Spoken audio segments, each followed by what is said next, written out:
경기도 성남시의 한 초등학교 1학년 교실.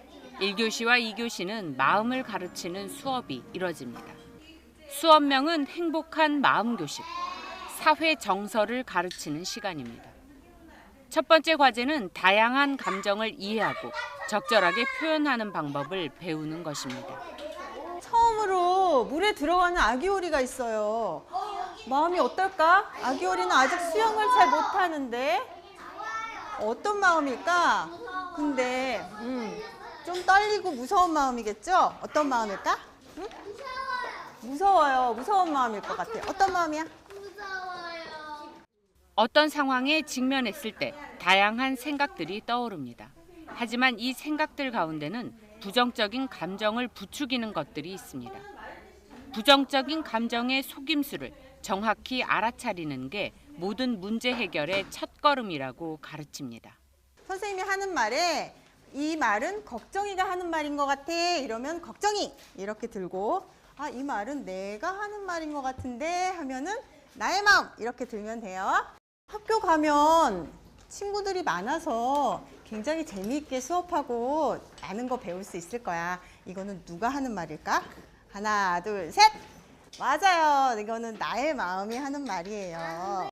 자전거는 너무 위험해. 절대 배우지 마. 난 평생 넘어지고 다칠 거야. 절대 자전거는 배우지 말아야지. 이거는 누구 생각일까? 하나, 둘, 셋! 맞아요. 이거는 걱정이 생각이에요. 수영하면 물에 빠질 거야. 너 절대 수영 배우지 마. 수영은 굉장히 위험한 거야. 이거는 누구 말일까? 하나, 둘, 셋! 맞아요. 걱정이. 이제 우리 친구들 엄청 잘하네. 이거는 걱정이 말이에요. 마음속 걱정이를 마주하고 걱정이의 어두운 속삭임을 알아차리고 이겨내는 것은 행복의 지름길. 선생님 따라서 하세요. 걱정이 저리 가! 나는 무섭지 않아! 걱정이 너 조용히 해! 너는 나의 대장이 아니야! 오, 잘했어요. 오늘 수업 마음에 대해서, 걱정에 대해서 들었잖아요. 네. 어땠어요 오늘? 너무 재밌었어요? 오늘은 좀 긴장됐어요. 지금 때문에. 저도 뭔가 떨렸어요. 내 마음에도 걱정이가 있어요? 있긴 해요. 저도. 있긴 한 것 같아요. 그럼 이제 앞으로 어떻게 할 거예요? 걱정이한테?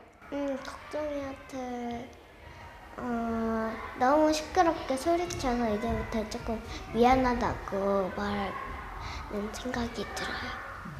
이 밖에도 화 다스리는 법, 불편한 상황에서 내 마음을 솔직하게 말하는 법, 좋은 친구가 되는 법, 그리고 좋은 친구를 알아보는 법 등을 2시간씩 3차례에 걸쳐 배웁니다. 경기도 성남시 청소년재단이 지난해부터 초등학생을 대상으로 실시하는 사회정서 교육 프로그램입니다. 사회정서 학습 프로그램을 저희가 올해는 초등학교 1학년 전용의 맞춤형 프로그램을 개발을 했고 올해는 총 80학급을 지원할 계획을 갖고 있었습니다. 그리고 저희 청소년 재단에서 운영하고 있는 프로그램 신청 플랫폼인 원클릭 시스템을 통해서 이제 신청을 받았고요. 저희가 80학급을 예상을 했는데 실제는 57개교 210학급이 신청을 해서 저희가 추첨을 통해서 23개교 81학급을 최종적으로 선정하고 지원하게 되었습니다. 이런 사회 정서 교육을 미국에서는 미취학 단계에서부터 도입하고 있습니다. 학교에 오는 그 순간 바로 아이들은 관계에 노출이 되거든요. 예, 학교에서도 이런 교육을 좀 적극적으로 해서 관계 안에서 아이들이 소통할 수 있는 다양한 문해력을 길러주는 게 또 이 교육의 가장 중요한 방향이 아닐까 그런 생각이 듭니다. 아이들이 진지하게 자신의 감정을 그렇게 탐구하는 모습이 인상 깊었습니다. 그리고 자신의 마음을 알고 또 그런 부정적인 감정은 해소하는 방법을 이렇게 연습도 해보고 배우면서 앞으로 아이들이 학교 생활을 아주 건강하고 안정적으로 할 수 있을 것 같아서 많은 도움이 되었다고 생각합니다. 이제 막 초등학교 입학한 어린 아이들이 어떻게 학교에 적응하고 또 학교 친구들과 어울려야 되는지에 대한 고민들이 많고 그걸 어떻게 교육과정으로 풀어낼지에 대한 염려가 많았는데 그런 과정을 어떤 식으로 풀어나갈 수 있을 것인지에 대해서 한번 살펴볼 수 있는 기회였고 교육과정 안으로 어떻게 집어넣을 수 있을 것인가 고민하게 되는 계기였다고 생각합니다.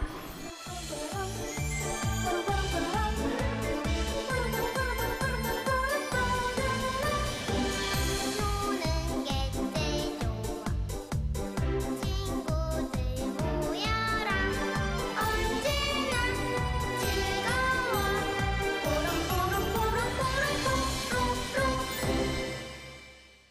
시청자 여러분 안녕하십니까? 1700만 경기도민, 인천 시민들과 함께 수도권의 다양한 이슈들을 심도 있게 짚어보는 인사이드 경인입니다.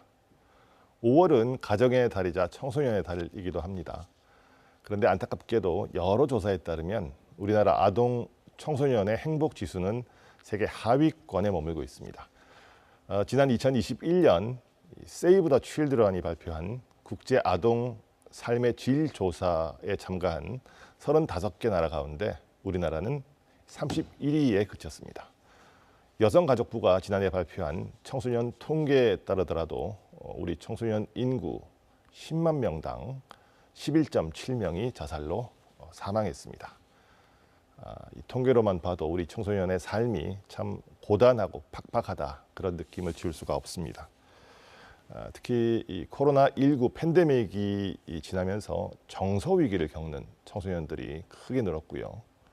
학업 스트레스와 진로에 대한 고민은 물론이고 교우 관계나 감정 조절 문제 등 그 원인도 다양하고 복잡합니다. 이런 가운데 최근 성남시 청소년 재단이 전국 최초로 초등학생을 대상으로 한 사회 정서 교육 프로그램을 개발했습니다. 행복한 마음 코딩 교실이라는 이름으로 수업을 실시하고 있는데요. 오늘 인사이드 경인에서는 행복한 마음 코딩 교실 내용과 기대 효과 그리고 우리 청소년들의 정서 위기와 정신 건강에 대해서 얘기 나눠보겠습니다. 오늘 두 분 나오셨습니다. 먼저 최원기 성남시 청소년 재단 대표 나오셨습니다. 안녕하십니까? 네, 안녕하십니까? 자, 그리고 교육 커리큘럼 콘텐츠 개발 전문 기업 하이벗의 최선주 대표 나오셨습니다. 안녕하십니까? 안녕하십니까? 자, 최영기 대표님. 예. 그 성남시 청소년 재단에서 예. 올해부터인가요? 예. 이 관내 초등학교 1학년 학생들을 대상으로 행복한 마음 코딩 교실이라는 사회 정서 학습 예. 실시하고 계시다고 하는데, 예. 자, 이 사회 정서 학습 이게 어떤 겁니까? 예.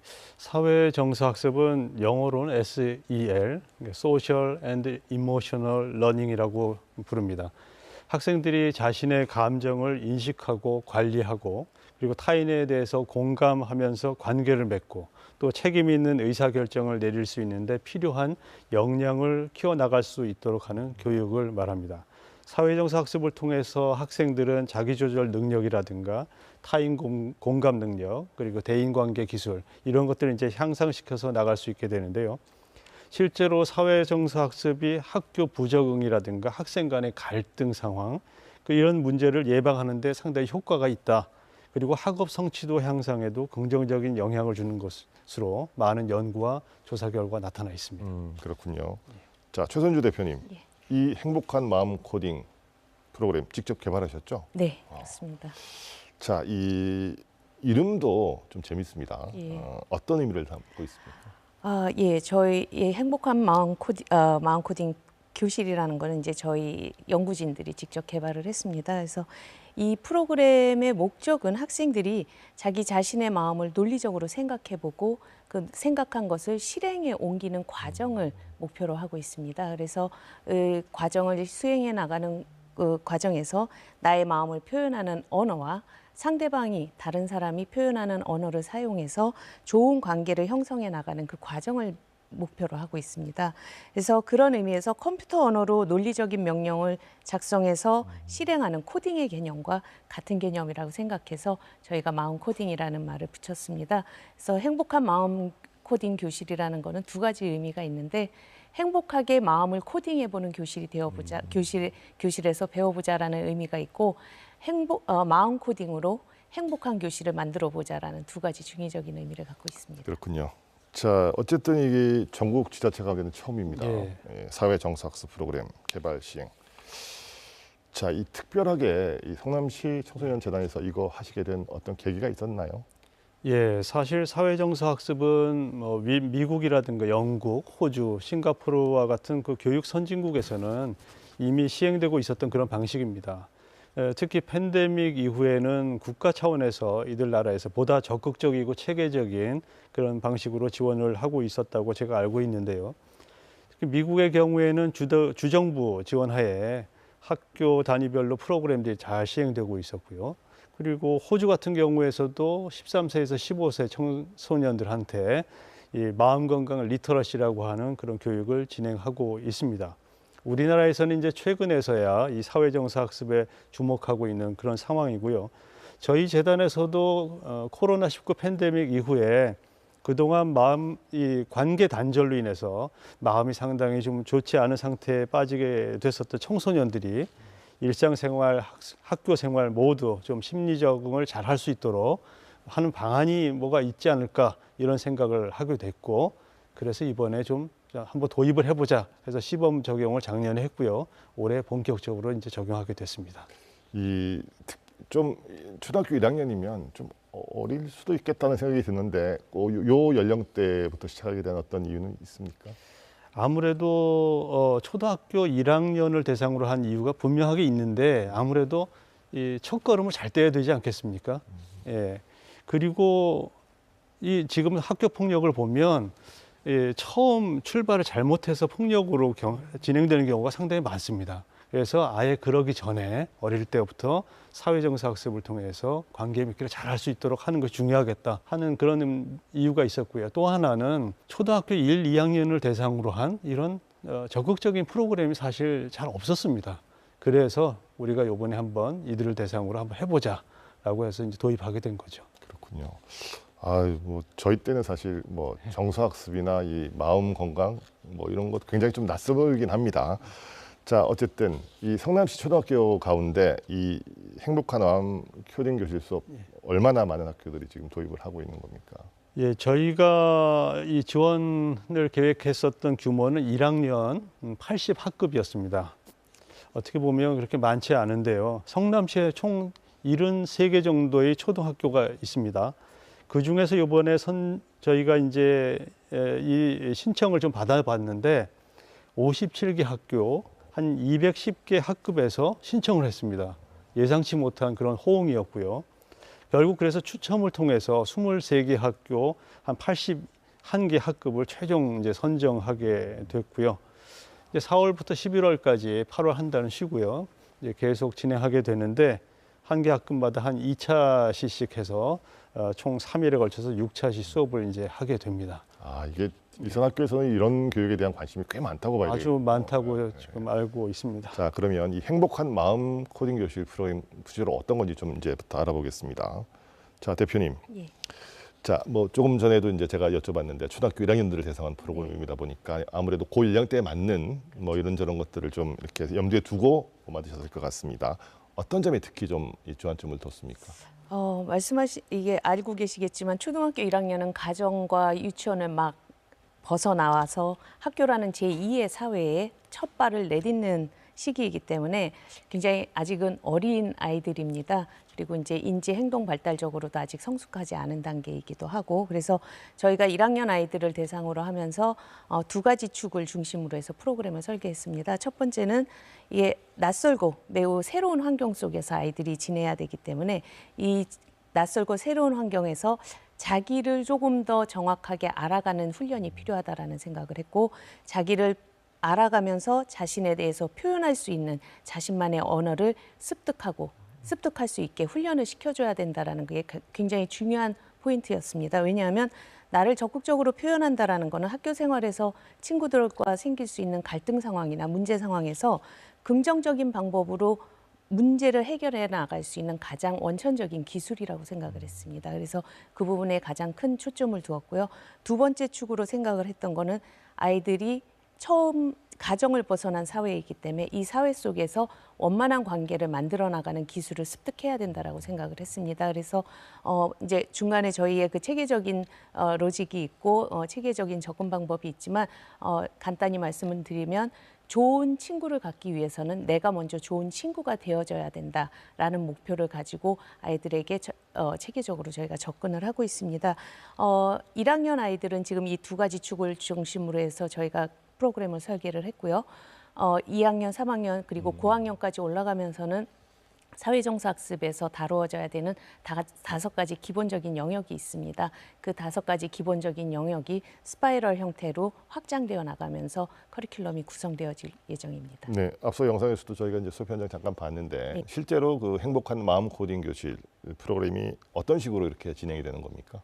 예, 앞에서 잠시 소개를 하셨지만 수업은 하루에 2차시씩 2시간에 걸쳐서 3일 동안 총 6차시에 걸쳐서 수업이 진행이 됩니다. 그래서 이게 좀 제한된 환경 속에서 프로그램을 운영을 하다 보니까 하루에 2차씩 같은 주제로 아이들에게 인풋이 들어가다 보니까 약간 과도한 부분이 없지 않아 있습니다. 그래서 이런 부분들은 저희가 이제 내년도 사업을 준비하면서 조금 더 시스템적으로 보완을 할 예정인데요. 지금 현재 프로그램 운영 상황을 말씀드리면 1일차에는 감정 알기를 주제로 해서 활동을 합니다. 그래서 감정은 굉장히 다양할 수 있다라는 거, 그리고 감정은 날씨처럼 변할 수 있다라는 거. 그러나 그 변하는 감정이 굉장히 자연스럽다라는 거. 그리고 좋은 감정도 불편한 감정도 모두 다 소중하다라는 이런 감정의 성질에 대해서 아이들에게 굉장히 자연스럽게 함께 생각할 수 있는 그런 기회를 주고요. 그리고 그런 다양한 감정 단어들을 배워서 어떤 상황에서든지 적극적으로 표현할 수 있도록 아이들이 입 밖으로 나의 기분을 표현할 수 있는 활동들을 좀 더 적극적으로 끌어주는 게 1차시 수업이고요. 2차시에서는 불안하거나 화나는 감정들에 대해서 다룹니다. 그래서 아이들 실질적으로 수업을 진행을 하다 보면 아이들의 반응과 수업 참여도가 가장 높은 수업이라고 수업이 2차시 수업입니다. 그래서 다양한 그 감정 조절법들을 함께 활동을 하면서 각자한테 맞는 감정 조절법을 또 아이들이 스스로 찾아가는 그런 과정이 있습니다. 그래서 아이들이 훨씬 더 재미있어하고 이 효과에 대해서는 뒤에서 이제 설명드릴 기회가 있을 것 같습니다. 그리고 3일차에서는 감정을 이해했고 그리고 그 감정 조절법을 바탕으로 해서 공감 능력이라는 거에 대해서 아이들과 함께 얘기를 나누고 연습을 합니다. 결국에는 우리 프로그램의 목적이 좋은 친구가 되기입니다. 그래서 이러한 1년의 연습 과정을 통해서 아이들은 또 논리적으로 비판하고 생각하는 그런 능력을 기르는 그런 기초를 다지게 해줄 수 있다고 생각을 합니다. 그렇군요. 아무래도 이 원만한 이 친구 관계나 대인 관계에 위해서는 이 감정 조정 또 잘 해야 되고 또 상대방의 감정도 또 잘 알아야 되고. 예, 맞습니다. 이게 이제 기본이 될 것 같습니다. 이런 게 아무래도 아이들한테는 그 학교 생활 적응이나 사회생활 하는데 많이 도움이 될 것 같습니다. 어떻게 보세요? 네, 그렇습니다. 사회정서 학습에 있어서 가장 중요한 것은 사실 자기 알기이거든요. 자기 인식 능력이 있어야지 타인에 대한 공감 능력도 이제 생길 수 있기 때문에 그런 건데요. 자기 인식의 시작은 자기 자신의 감정을 이해하고 표현한 것에서부터 또 시작합니다. 그렇게 되어야 자기뿐만이 아니라 상대방의 감정에 대해서도 또 알게 되고 상호 이해, 연대감 형성하는 그런 공감 능력을 기를 수 있게 되는 것이죠. 그래서 자기 자신을 바로 바라보는 방법, 자기 자신을 표현하는 방법, 그리고 타인의 말을 듣고 감정에 공감할 수 있는 이런 방법이 사회정서 학습에서 가장 중요하다고 할 수 있겠습니다. 이건 어른들도 해야 될 것 같은데요. 네, 맞습니다. 예. 저는 이게 마음 코딩 수업할 때 어떤 분들이 강사가 되실지 좀 궁금합니다. 어떤 분들이 강사가 되는지 또 예, 그런 분들한테는 또 어떤 점을 특히 좀 강조해서 교육하라고 말씀을 하세요? 문제행동 예방 차원의 목적이 가장 큰 교육입니다. 그래서 대상이 누구이고 그리고 그 대상을 위한 어떤 프로그램이라는 거에 대한 교수법을 정확하게 숙지하고 들어갈 수 있게 훈련을 시키고 있고요. 그 다음에 강사분들에게 당부하는 것은 강사의 역할입니다. 사실은 교실에서의 그 교사의 역할은 저희 사회정서학습에 진행하는 강사분들에게 제가 주지시키는 것은 강사의 역할은 절대 지식 전달자가 아니다. 조력자이어야 한다라는 거를 굉장히 조금 강하게 강조를 하고 있습니다. 학습 능력이나 지식 습득이 우선시되어졌던 20세기의 그 학생들을 가르치는 교사들의 몫은 지식 전달자의 역할이 가장 컸습니다. 그러나 4차 혁명 시대를 살아가는 우리 아이들에게 조금 더 탐구적이고 그리고 비판적인 사고가 요구되어지는 이런 세상에서는 교사의 역할이 어떤 지식 전달자로서의 모습이어서는 안 된다라고 생각을 합니다. 그래서 아이들을 적정한 그런 환경을 제공해주고 그 환경 속에서 아이들이 자신의 생각들을 마음껏 끄집어낼 수 있게끔 도와주는 조력자의 역할인 것을 저희는 조금 더 강조를 하고 있습니다. 네, 소영기 대표님, 예.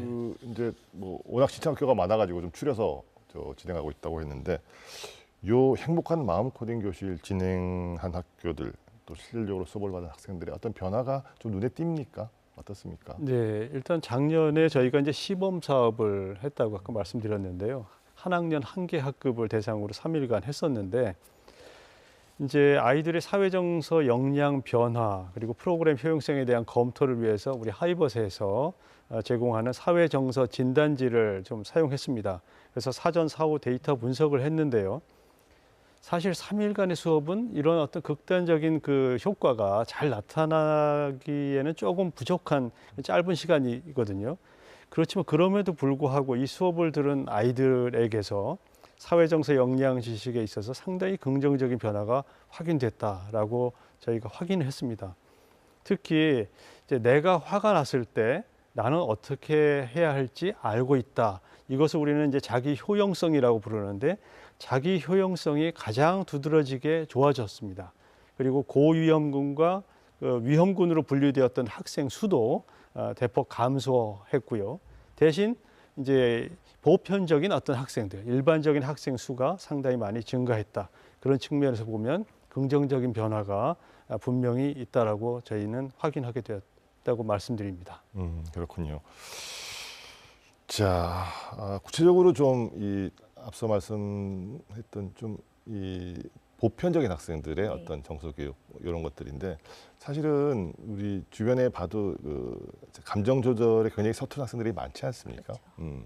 3일 동안의 교육이 좀 짧을 수도 있을 것 같긴 해요. 네. 하지만 뭐 어쨌든 이런 교육을 집중적으로 받고 난 뒤에 대부분의 학생들이 요거 두고 까먹을까요? 아니면 이게 어느 정도 축적된다고 보세요? 경험을 안 해본 학생과 3일이지만은 경험을 해본 학생들은 저는 큰 차이가 있을 거라고 생각합니다. 감정 조절을 하는 방법을 아무리 많이 배웠고 열심히 했고 그다음에 그 순간 내가 뭔가 조금 이런 거 할 수 있을 것 같아 라고 생각하지만 사실은 지속적으로 이루어지지 않는다면은 많이 까먹을 수도 있을 거라고 생각을 합니다. 그렇지만 말씀드린 대로 경험을 해본 친구들은 어느 순간 다시 한번 돌이켜볼 수 있을 거라고 생각을 하고요. 경험을 해본 친구들과 그렇지 않은 친구들은 같은 상황에서 같은 문제 상황에서 대처하는 능력은 저는 분명 차이가 있을 거라고 생각을 하고 특히 회복 탄력성이라든지 조금 더 길게 갔을 때는 회복 탄력성에 있어서는 굉장히 큰 차이가 있을 거라고 생각을 합니다. 자, 뭐 어쨌든 이게 이제 우리가 처음이 아니고 이거를 먼저 해본 나라, 네. 영국, 미국, 싱가포르 이런 데서는 해봤다고 하니까 이런 데서 사회 정사학습 어떤 식으로 진행되고 있는지도 좀 살펴보는 게 의미가 있을 것 같습니다. 예, 조금 간단히 말씀을 드려야 될 것 같은데 다른 해외 그 교육 선진국이라고 얘기하는 곳에서는 사회정서 학습이 학교 교육에서 굉장히 중요한 부분으로 지금은 포함이 되어져 있습니다. 근데 이제 나라마다 그리고 이제 교육 과정과 교육 환경에 따라서 채택을 하고 있는데요. 사회정서 학습 관련해서 연구나 프로그램 그리고 소프트웨어 같은 것들이 가장 활발하게 연구되어지고 개발되어지는 그 주도 국가는 북미 지역입니다. 그 중에서도 이제 미국을 저희가 대표적인 그 시장으로 보고 있는데요.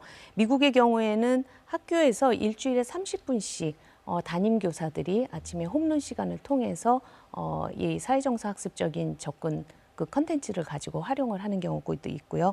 그리고 사회정서 학습 목표에 따라서 일반 교과목과 통합적으로 연계돼서 통합적으로 적용이 되어지는 건 이제 학년이 올라갈수록 일반 교과목과 같이 교육과정 목표에 따라서 같이 통합적으로 운영이 되어집니다. 미국, 영국 이런 데와 우리나라가 뭐 교육 여건이나 환경이 똑같지는 않기 때문에 네. 그대로 적용할 수는 없고 네, 맞습니다. 최 대표 보시기에는 특히 어느 점을 좀 벤치마킹할 필요가 있다 이렇게 보세요? 저희가 지금 제가 말씀드렸던 이 모든 것들이 사실은 벤치마킹 케이스입니다. 근데 이제 그 중에서 하이버시 연구 개발을 하면서 가장 많은 자료와 연구 자료와 이론들 그리고 프로그램들을 벤치마킹한 곳은 아무래도 미국입니다. 왜냐하면 저희 연구진들이 미국 베이스이기도 하고요. 그리고 아직도 많은 여전히 굉장히 활발하게 연구가 되어지고 많은 자료들이 나오는 곳이 미국이기 때문에 미국의 프로그램들을 저희는 많이 벤치마킹을 하고 있습니다. 그중에서 지금 저희가 프로그램뿐만 아니라 더 많은 관심을 갖고 벤치마킹을 하는 것은 진단 시스템입니다. 미국 같은 경우에는 학습 프로그램뿐만 아니라 학생들의 행동 발달 상황을 모니터링할 수 있는 진단 시스템을 지원을 합니다. 그래서 학생들의 감정 상태라든지 대인관계 그리고 어떤 행동 패턴들을 분석할 수 있고 측정해서 분석할 수 있는 시스템을 도입을 하고 있습니다. 이 과정에서 이런 문제 행동 패턴들이 발견이 되면 상담이나 전문적인 케어가 필요한 다음 단계로 올라가게 해주는 그런 매우 객관적인 데이터를 가지고 데이터 중심으로 다음 단계로 연계해주는 그런 시스템을 가지고 있습니다. 그렇군요. 자, 최영기 대표님, 예. 뭐 초등학교 저학년들 사이에서 좀 덜하겠지만 예. 중고등학교 가면 정말 학교 폭력 문제 심각하지 않습니까? 그럼요. 이렇게 우리 최선주 대표 말씀 예. 들어보니까 이런 교육 체계로 잘 받으면 예. 무엇보다 이 학교 폭력 예방에 예. 효과가 있을 것 같은데 어떻게 보세요? 예, 맞습니다. 2023년도에 작년이죠. 교육부가 실시한 학교폭력 실태 조사 결과 보고서가 있습니다. 여기를 보면 학교폭력 피해 경험이 있다고 응답한 학생의 비율이 1.9%로 나타났는데 이 수치는 2022년 대비 봤을 때 0.2% 소폭 상승한 수치입니다. 그런데 이제 푸른나무 재단이 발표한 2022년 전국 학교폭력 사이버폭력 실태조사 결과에 따르면 사이버 폭력은 역대 최고치인 31.6%로 2019년 대비 봤을 때 한 6배가 증가한 것으로 나타났습니다. 이처럼 학교 폭력이 줄어들지 않고 있는 이제 상황인데요. 가해 학생은 점점 더 이게 문제가 저연령화되고 있다는 게 문제고 학교 폭력의 유형 또한 상당히 다양화되고 있다는 게 심각한 문제입니다. 우리 아이들이 자기 자신에 대해서도 잘 모를 뿐만 아니라 타인의 감정과 나아가서 소통에 대해서 더욱 관심이 없기 때문에 사실 이런 문제가 심각해지고 있다고 생각을 할 수 있습니다. 그렇기 때문에 이와 같은 상황에서 결국 중요한 것은 조기 예방 교육이 되는데 이 조기 예방 교육을 사회정서 학습을 통해서 할 수 있지 않을까 이런 생각을 하고 있는 겁니다. 그렇다면 이 사회정서 학습은 좀 이렇게 확대할 필요가 있을 것 같은데요. 어떤 보관을 좀 갖고 계세요? 예, 사회정서 학습은 결국은 나중에 좀 이제 장기적으로 봤을 때는 초, 중, 고 전 학년을 대상으로 모든 학교에서 담임 교사께서 수업 시간에 직접 교육하는 것이 저희가 볼 때 가장 바람직한 그런 효과성 있는 그 모델이 아닐까 이렇게 생각하고 있습니다. 교육부가 우리나라 학교 실정에 적합한 한국형 사회정서 프로그램을 교급별로 개발하겠다. 그리고 현장에 보급하겠다. 이런 계획을 갖고 있습니다만 학교 현장에서 전면 시행되기까지는 좀 시간이 걸릴 수밖에 없다고 생각합니다. 그런 공백 기간 동안 저희 재단이 이를 대신해서 하이버크와 함께 초등학교 1학년에 머무르지 않고 초등 저학년, 고학년 이렇게 해서 대상별 맞춤형 컨텐츠를 개발해서 전문 강사를 양성해서 단계적으로 프로그램을 확대해 나가는 것이 필요하지 않을까.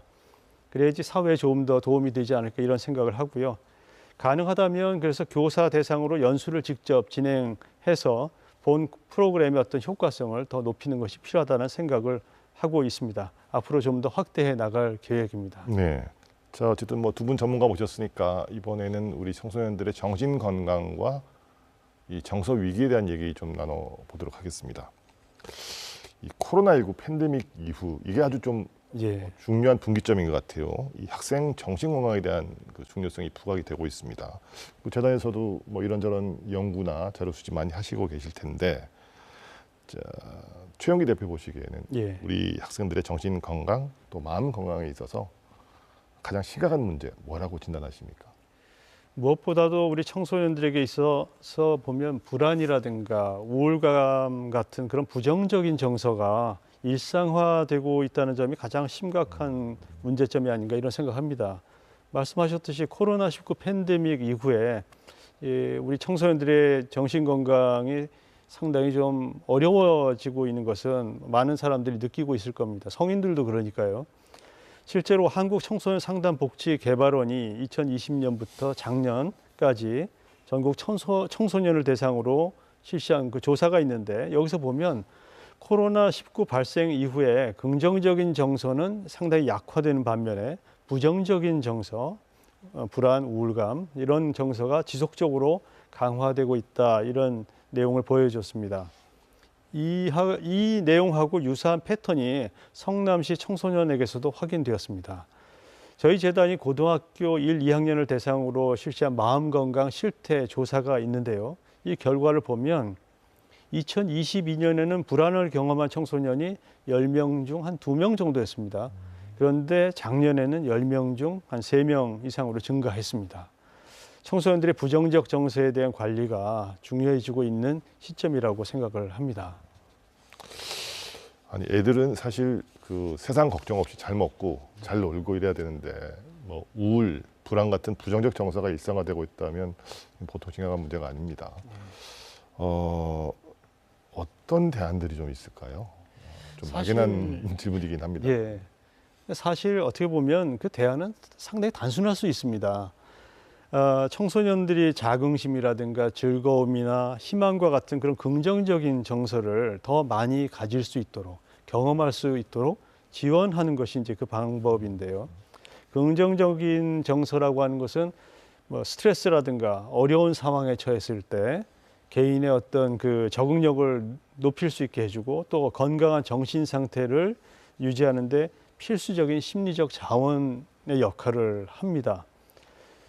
이를 통해서 청소년들은 이제 부정적 정서로 인한 스트레스 이런 것을 줄이면서 정서적인 균형감을 이제 회복해 나갈 수 있게 되는데요. 저희 재단은 청소년들의 심리 상태가 건강하게 이제 유지될 수 있도록 하기 위해서 2020년부터 고등학생을 대상으로 사전 스크리닝 검사를 시행하고 있습니다. 그래서 그 검사 결과 고위험 청소년으로 확인되면 맞춤형 심리 지원 서비스를 제공하고 있습니다. 또 저희는 이제 성남시 청소년 행복 실태 조사도 주기적으로 하고 있는데요. 이것을 통해서 우리 성남시 청소년들의 정신 건강이 더 바람직한 방향으로 되어질 수 있도록 지원하는 데 적극 활용하고 있기도 합니다. 고위험 청소년 군 최영기 대표 보시기에는 예. 비율이 어느 정도 될까라고 보십니까? 고위험 청소년들은 이제 일반계하고 특성화고하고 좀 나눠볼 수가 있는데요. 그 조사 결과를 보면요. 어디가 더 높을 거라고 생각하세요? 저희가 보니까 네. 일반계 고등학교가 더 높습니다. 왜냐하면 아무래도 학업에 대한 어떤 그 경쟁심, 그다음에 압박감 이런 것이 더 많다고 이제 보여지거든요. 그래서 일반계 고등학교가 이제 조금 더 많고요. 아까 말씀드린 것처럼 10명 중 한 3명이니까 이제 다시 또 조사를 해봐야 되겠습니다만 더 높아지지 않기를 이제 기대하고 있는데요. 하여튼 지금 우려할 만한 그런 수준으로 경향성은 가고 있다. 그렇기 때문에 빨리 조치를 해야 될 것 같다라고 하는 어떤 이야기를 좀 말씀을 드릴 수가 있겠습니다. 특히 이게 또 우리 청소년들은 자살이라고 하는 극단적인 선택 이게 또 매우 심각합니다. 근데 이제 이게 꾸준하게 증가하고 있다는 게 더 문제인 것 같아요. 예, 그렇죠. 재단에서는 뭐 이와 관련해서는 어떤 뭐 조사 같은 것들 해보신 적이 있습니까? 예, 조금 전에 말씀드린 것처럼 일반계 고등학교 학생들이 조금 더 그런 상황에 있고 또 저희가 이제 조사를 해보니까 단순히 자살을 생각해 본 청소년들이 약 한 10% 정도 됩니다. 근데 자살을 시도하지는 않았지만 진지하게 생각해 본 청소년들 한 5.8% 정도 되고요. 자살을 계획하고 있고 자살 위험성이 그래서 상당히 높은 청소년들은 약 3.6% 정도로 되어 있습니다. 결국 이제 토탈 해보면 한 5명 중에 1명은 자살을 생각해보고 시행할 수 있다. 이런 수치라고 할 수 있겠습니다. 그래서 이 청소년 자살 문제에 대응하기 위해서는 아무래도 청소년 개인이 문제를 해결할 수 있도록 기대감을 높여주고 주변에서도 관심을 많이 가져주는 것이 필요하다. 그런 측면에서 보면 우리 사회정서 학습이 예방 차원에서 상당히 중요하고요. 앞으로 초, 중, 고 이렇게 전반적으로 좀 확대해 나갈 필요성이 많다. 이렇게 얘기를 좀 할 수 있겠습니다. 아니 보통 이 중고등학교 한반 학생들 숫자가 뭐 20몇 명에서 30명인데 예. 아주 심각한 학생들, 그러니까 계획도 해보고 이런 학생들이 3.8%면 한 반에 한두 명 꼭 있다는 이런 얘기가 되는 거예요. 그럼요. 예. 보통 문제가 아니네요. 예.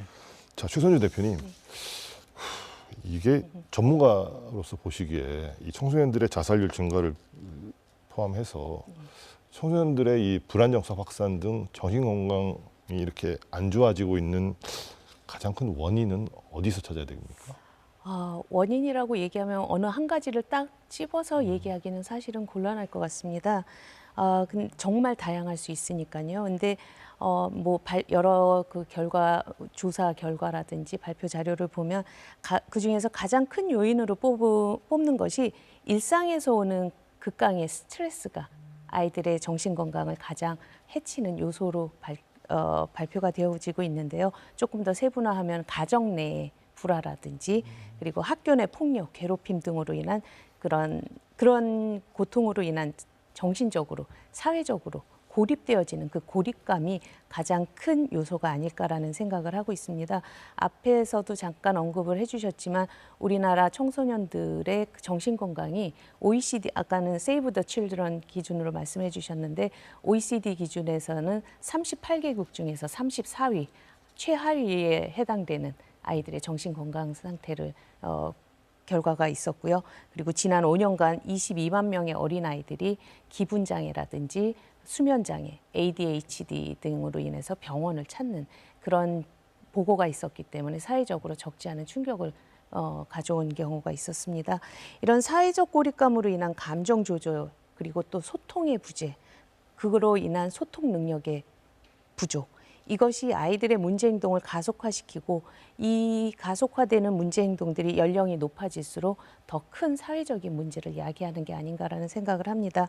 사후 약방문이라는 말이 있지 않습니까? 사실 사후에 약방문을 하게 되면은 비용도 많이 들고 그다음 치유까지 시간도 많이 걸립니다. 그래서 그로 인해 발생할 수밖에 없는 사회적 비용은 더 상승할 수밖에 없고요. 예방적 교육에 대해서 좀 더 많은 관심과 지원이 있어야 되는 이유가 아닐까라는 생각을 합니다. 네, 정부에서도 이 사태 심각성을 좀 아는 것 같아요. 올해부터 교육부에 이 사회정서 성장 지원과가 신설이 됐습니다. 그리고 모든 학생들을 대상으로 한 이 마음 건강 지원 정책 이제 시작한다고 하는데, 자, 이와 함께 또 어떤 대책들이 또 마련돼야 될까요? 네, 교육부가 지금 말씀하신 대로 그런 어떤 대책들을 마련하고 있습니다. 그런데 학교에서 약간 이제 두 가지 이제 그 측면이 관찰되고 있는데, 하나는 상당히 반기고 있는 측면이고요. 그런데 그럼에도 불구하고 다른 측면에서는 이제 혹시라도 이게 학교나 교사님들한테 부담이 되지는 않을까, 이런 이제 우려가 있는 것이 이제 관찰되고 있습니다. 저희가 이제 제안 드린다면 그런 어떤 부담을 줄여주기 위해서라도 저희와 같은 성남시 청소년재단 같은 어떤 지역 전문기관이나 지자체하고 교육부가 연계를 좀 통해서 학교 현장의 부담을 좀 줄여주면서 정책의 효율성과 효과성은 좀 많이 높여주는 그런 방식으로 좀 유기적인 협력 관계를 해나가면 좋지 않을까, 이런 생각을 합니다. 그렇군요. 자, 최선주 대표님. 예. 이제 우리 그 사회정서 학습이 예방 차원에서 굉장히 좋다는 얘기를 하셨잖아요. 네네. 근데 실제로 만약에 어떤 문제가 생겼다, 네. 교우 관계나 인간관계 문제가 생겼다. 그래서 막 학생들이 막 학교에 있으면 막 숨이 막힌다든지 이런 호소를 할 때 우리 친구들 또 선생님, 부모님들이 함께 이 학생들에게 어떤 처방을 좀 하면 좋을까요? 저는 솔직히 이제 제가 그런 상황에서 뭔가 한마디 청소년들에게 얘기를 해줘야 된다고 그런 상황이 된다면 자기 자신에 대한 이해와 자기 자신을 소중하게 여기는 마음을 조금 굳건하게 가졌으면 한다라는 말을 전하고 싶습니다. 어떤 상황에서든지 소중한 자신을 스스로 지킬 줄 알아야지 그 힘을 바탕으로 주위와 어우러질 수 있는 그런 기술이 생기는 거거든요. 그래서 주위와 어우러지기 위해서는 또 필요한 것이 공감 능력입니다. 관계에 있어서 사실은 이거는 어른들도 마찬가지일 거라고 생각을 합니다. 많은 어려움을 겪는 사람들을 평할 때 공통적으로 많이 나오는 말 중에 표현 중에 하나가 참 눈치 없는 사람이다라는 얘기를 많이 합니다. 상대방의 기분이나 상황 같은 거는 전혀 공감하지 못하기 때문에 그 상황이나 상대방을 배려하지 않는 그 상황에 맞지 않는 말과 행동으로 관계를 상하게 만드는 경우가 많이 있습니다. 이거는 사실은 아이들에게도 힘든 일이지만 어른들에게도 힘든 일입니다. 관계라는 거는 이거는 성인들에게도 해당이 되고 청소년들에게도 해당이 되지만 관계라는 거는 저는 그렇게 생각합니다. 너무 숙여서도 안 되고 너무 꼿꼿해서도 안 되고 어렵습니다. 이건 굉장히 어려운데 어렵지만 필요한 과정이고 연습이 되어져야 된다고 생각합니다. 연습되어지면 극복될 수 있는 부분이 충분히 있다라고 생각을 합니다. 그러니까 이제 아이들도 중요하지만 사실은 부모님 역할도 정말 중요할 것 같거든요. 그럼요. 이게 이제 보통 보면 대부분 어떤 문제가 생겼을 때 대부분의 부모님들 아마 이럴 거예요. 우리 애가 그럴 리가 없다. 이런 반응들 많이 하시고 하는데 이런 부모님들에게는 어떤 당부 좀 하고 싶으세요? 참 민감한 얘기일 수 있습니다. 정신건강이라는 거는 사실은 면역이 떨어지면 걸리는 감기와 같다고 저는 생각을 하거든요. 정신적으로 면역이 떨어지면 우리가 감기가 걸리면은 병원에 찾아가지 않습니까? 정신적인 면역이 떨어졌을 때는 그 이유와 원인을 찾기 위해서 저는 전문가의 처방이 꼭 필요하다라고 생각을 합니다. 그리고 다소 반감을 갖는 부모님들이 있을 수 있겠지만 선생님들께서는 현장에서 부모님들보다 더 많은 시간을 아이들을 지켜보시고 더 다양한 상황에서 더 돌발적인 행동들도 많이 지켜보시면서 객관적인 의견을 종합해서 아마 부모님들에게 의견을 드릴 겁니다. 그런데 말씀하신 대로 우리 아이가 그럴 리가 없어. 우리 아이는 누구보다 내가 더 잘 알아. 라고 말씀을 하시고 사실은 함께 협력해서 빨리 도움을 받았을 때 나아질 수 있는데 그 시기를 놓치는 경우들이 있을 수 있습니다. 그래서 저는 부모님들이 조금 더 객관적인 시각에서 의견을 들었을 때는 부모님들이 조금 더 냉철한 판단을 하시는 게 맞지 않을까라는 생각을 합니다. 알겠습니다.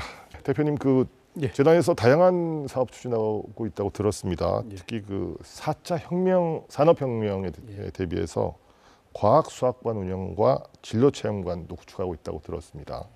이건 어떤 곳이고 또 어떤 프로그램 운영하는 겁니까? 이 부분을 설명드리기 위해서 우선 성남시 청소년재단이 어떤 곳인지 간략하게 좀 말씀을 드려야 될 것 같습니다.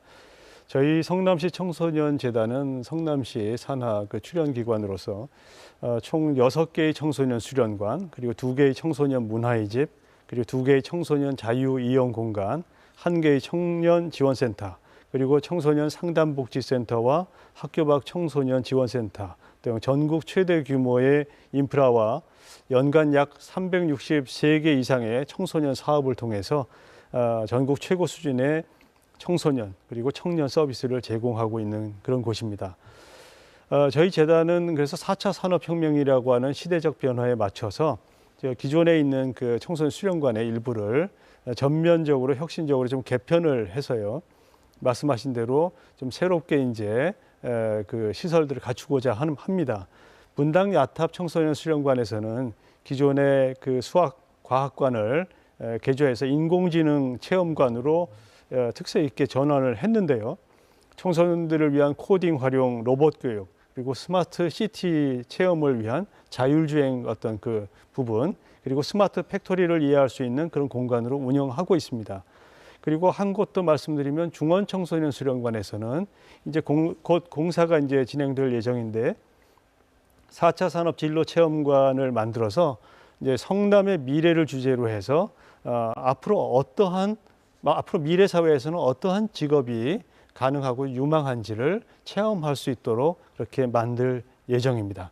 네, 끝으로 우리 자라나는 우리 청소년들의 정신 건강과 정서 지원을 위해서 최 대표님 앞으로 예. 우리 재단 어떤 방향으로 프로그램이나 관련 정책들 좀 펼쳐나갈 계획이신지 한 말씀 부탁드리겠습니다. 예. 저희 성남시 청소년재단에서는 청소년들이 마음의 힘을 길러서 건강하게 성장할 수 있는 그런 방향으로 정책과 프로그램을 앞으로도 계속 개발하고 제공하고자 합니다. 지금 현재 그 일환으로 반려동물을 매개로 한 청소년 심리 정서 지원 프로그램도 개발 중에 있고요. 또 더불어서 자신의 감정을 이해하고 스트레스를 효과적으로 관리할 수 있는 여러 다른 프로그램들도 지금 운영 중에 있습니다. 앞으로도 이런 어떤 정신 건강과 관계된 스크리닝 프로그램들을 더 강화해 나가고 또 이것과 연결돼서 예술이라든가 음악이나 스포츠 활동 등 보다 더 창의적인 활동들을 통해서 청소년들이 스트레스를 해소해 나갈 수 있도록 그래서 건강한 어떤 마음을 형성할 수 있도록 적극적으로 앞으로도 모든 노력을 다 해 나갈 예정입니다. 네, 자 최순주 대표님, 지금 이 순간에도 우리 교육관계, 또 학교 생활, 또 가정에서의 문제, 타인과의 관계 이런 여러 가지 문제 때문에 힘들어하는 청소년들에게 어떤 당부 말씀해 주실지 한 말씀 부탁드리겠습니다. 예. 예전에 한 텔레비전 프로그램에서 한국 분이신데 영국 국립 심리치료사로 일하시는 분이 나오셔서 80세 할머니뿐만 아니라 92세의 고령의 노인도 소통과 관계 때문에 불편함을 호소하기 위해서 상담을 받으러 오신다라는 그런 얘기를 한 적이 있습니다. 소통으로 인한 힘듦 그리고 관계로 인한 힘듦은 나이 불문하고 모두가 겪을 수 있는 일이라고 생각을 합니다. 그런데 중요한 것은 내가 힘들고 불편할 때 누군가에게 도움을 요청하는 용기가 필요하다라고 저는 생각을 합니다. 내가 먼저 나의 이야기를 하지 않으면 그 누구도 알아주지 않습니다. 그래서 무슨 도움이 필요한지 말을 하지 않으면 알 수 없기 때문에 저는 어린아이들일수록 말하고 표현하고 소통하는 연습이 정말 중요하다라고 생각을 합니다. 그래서 청소년들 조금 더 용기 내서 어색하지만 연습하면 될 수 있습니다. 흔히 청소년들을 우리의 미래라고 말하는데요. 대한민국의 미래라고 할 수 있는 우리 청소년들이 정서적으로 안정되고 또 행복감을 느끼게 하는 방법은 먼 곳에서 찾을 필요가 없겠죠. 청소년들의 목소리에 귀를 기울여주고 인정해주는 것, 그리고 좋은 자극을 체험할 수 있는 다양한 장을 마련해주는 것, 이것이야말로 우리 청소년들의 행복을 지키기 위한 가장 기본이자 우리 어른들의 몫이 아닌가 싶습니다. 오늘 인사이드 경위는 여기서 마무리하겠습니다. 시청해주신 여러분 고맙습니다.